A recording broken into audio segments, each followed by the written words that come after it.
Nataranta ang Malacanang sa ginanap na maisog rally kahapon sa Tagum, Davao del Norte nang dagsain ito ng libo-libong galit kay Pangulong Marcos dahil sa kaliwat kanang korupsyon na nangyayari ngayon sa ating bansa.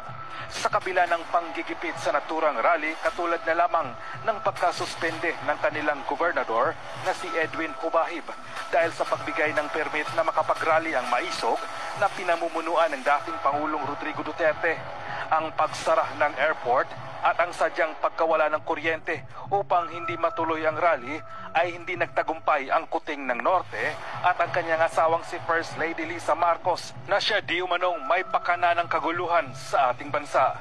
Ayon pa nga sa kontrobersyal at bitiranang political vlogger na si Maharlika, ay dapat na kumilos na ang men and women in uniform upang patalsikin na si BBM sa Malacanang dahil sa binaboy na nito ng gusto ang ating bansa at ang mga Pilipino.